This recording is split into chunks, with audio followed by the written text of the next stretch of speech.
So what's up? Kamusta? Ayos ba tayo dyan? So nandito tayo ngayon sa may Motorstar Baliwag branch para sa update natin dito sa motorcycle na to at nakita rin natin itong kulay white nila ng Easy Ride 175 Fi. Ito yung ADB style nila. So alamin natin kung magkano nga ba at kung sulit pa rin nga ba ang presyo nito ngayong 2025. Dahil magka 2025 na at December na natin ito na vlog. Available po rito sa Motorstar Baliwag. Marami na silang unit na binibenta ngayon. So, tara, ikutan na natin, walk around na natin, alamin na natin kung sulit na ba. Ay, shit. Don't wait up, I've been working hard every day, living dreams for a pay stub, yeah, straight up. 5 years later, like I said, I would make it on my way up. It's all up, coming from the nation, lay the foundation, true stuff, yeah, too tough. We ain't giving up on our dreams, everything is ahead of us. Stay true to your path, it's not where you start, it's all where you're at. It's where you end up when your back's to the mat. Do you cripple to flat or get up off your back? Deliver these facts to see them react. The stadium's packed, they all gonna snap. The motivated attract, the escalated. So yun na nga, available na nga rin po dito sa may Motorstar Baliwag itong kulay white nila at yung iba pang kulay, meron silang kulay black and then yung kulay gray. So last time nakapag-video na rin tayo kasi gusto ko rin kayong update na meron din ganitong motorcycle or ganitong color variant. Okay, ito yung Motorstar ADB 175 Fi Sport. Okay, umpisa na nga natin yung ating walk around para dito. Ayos na ayos yan. So ayun na nga, tinanggal lang nila rito yung kanilang windshield pero meron yan. Okay, so sana dito sa susunod na taon, upgrade dito ay adjustable windshield. Ayan. So maglabas din sila sana dito ng combi brake. Kasi alam ko hindi pa ito naka-combi brake pero ayun, maglabas sila ng combi brake and then naka-liquid cooled, 'di ba? Para at least sumabay, 'di ba? Alam naman natin si Motorstar is sumasabay talaga halos sa mga bagong motorcycle or bagong unit na nilalabas na iba pang brand. Ayan. So, meron tayo rito ang projected valve na 4 naman yan. Last time nakakita na rin naman tayo nito na naka-activate. Tapos meron tayo rito ang park light sa may kanyang parang naging kilay. And then meron tayong nakaabang dito na parang pwede nyo paglagyan ng camera. So, pwede kayong bumili or mag-purchase. Tapos palagyan nyo na lang para at least kapag bumabiyahe tayo, safe tayo, di ba? Magandang ano rin yan, magandang investment din na magpalagay tayo ng dashcam para dito sa mga motorcycle kasi alam naman natin madalas nabubuli talaga mga taga motorcycle, di ba? So ayun na, may design siya rito. So sana dito open, no? Parang mas maganda yung flow nung ano, mas naka-open to. So naka-telescopic fork, maganda yung kanyang forks. Ganyan na itsura. Medyo magaspang yung kanyang touch. Ayan. So yung ating front fender malaki din eh. Ayan, no? Stylish din yung datingan. Medyo maliit lang yung kanyang extension. May reflector side by side. And then maganda yung disc brake niya. Wavy design. Naka single disc brake. Ito ay speedometer sensor. Naka dual pad caliper tayo rito. At cordial yung kanyang brand dito. And then yung size nito ay 110 80 by 14. Tubeless na rin. And then maganda yung kanyang tires. Pang on and off road na. Okay? Ito pa rin sa gitna yung ating gas tank, maganda pa rin yan, tsaka malaki, 'di ba? Pang long ride, okay na okay yan. So extension ng paa natin dito, pang cruiser and standard position.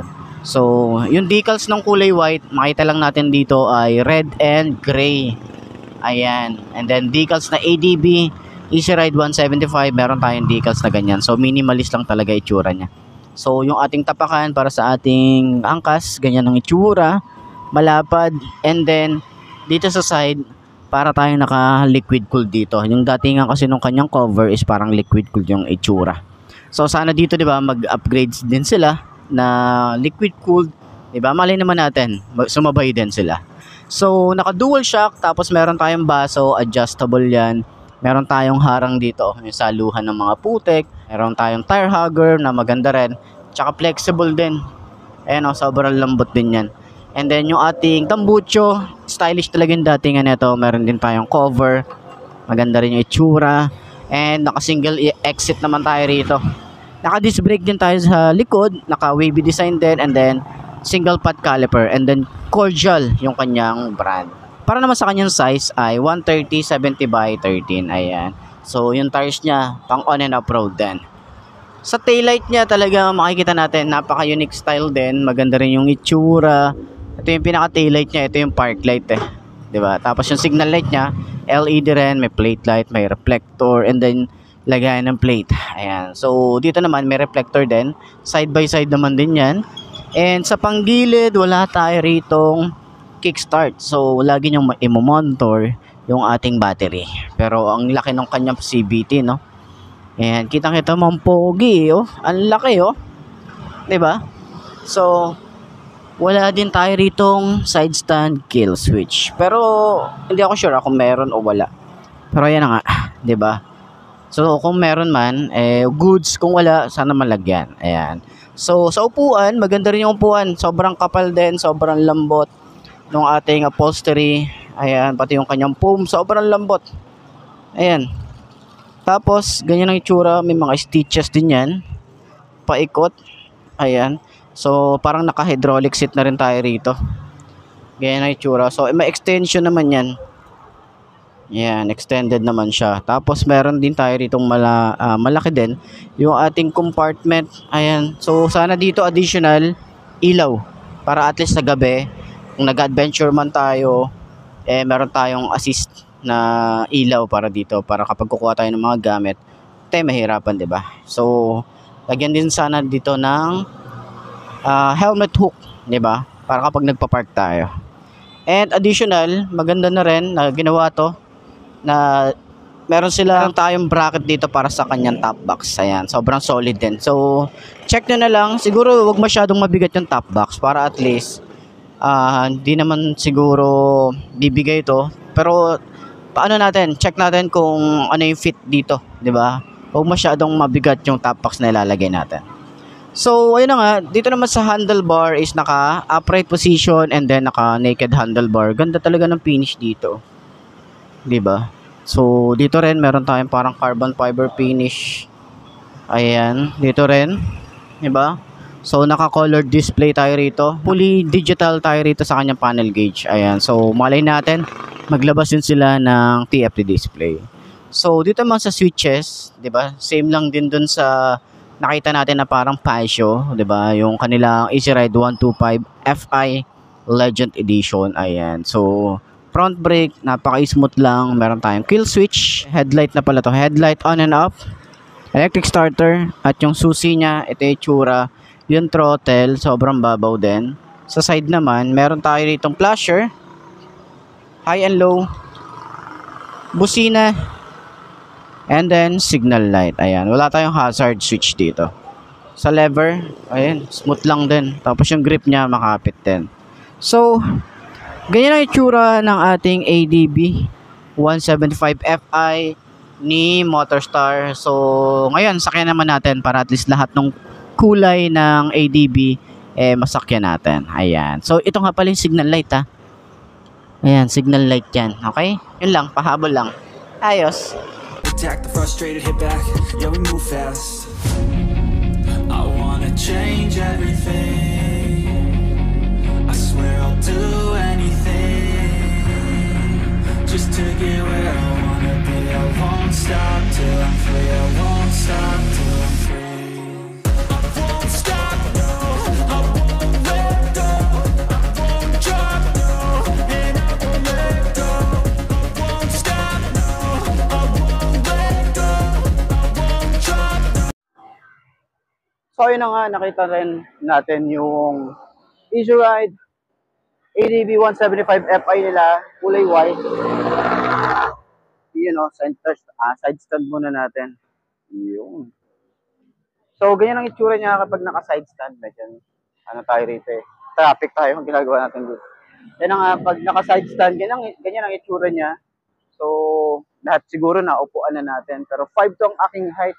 Alam naman natin na hindi ko masyadong abot to. Sobrang tingkad ako dito. Pero kapag naitayo na natin yan, diba? Kaya na nating i-manage. Medyo hirap lang tayo rito kapag nasa lubak tayo or nasa traffic tayo tapos medyo mataas yung kalsada. Doon tayo siguro magiging hirap. Pero ayan, madali siyang madali siyang i-manage. Lalo kapag naitayo niyo na, magaan yung motor, saka maganda yung shock.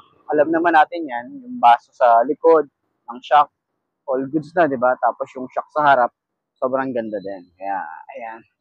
So, turning radius, sobrang lawak din yan. Okay.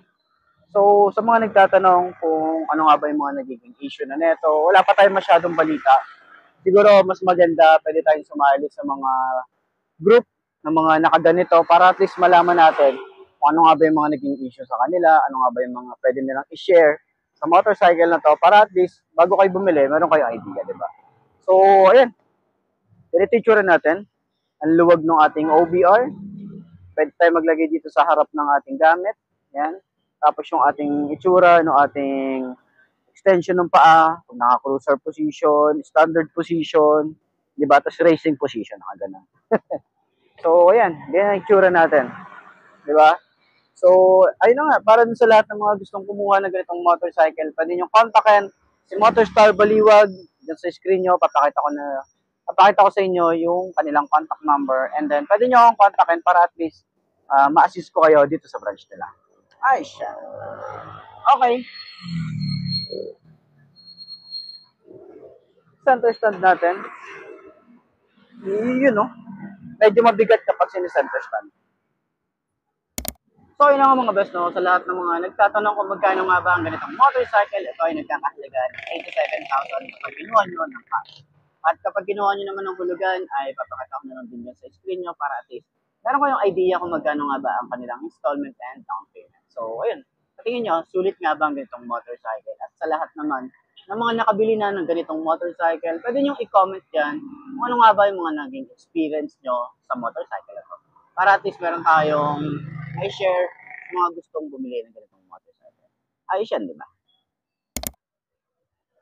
So, yun na mga best, no? Ito na ba ang motor na babagi sa'yo? Kung ito na nga ay markahan mo na at mag-subscribe ka na sa aking YouTube channel, i-click mo na rin yung notification bell para updated ka sa lahat ng videos na upload natin.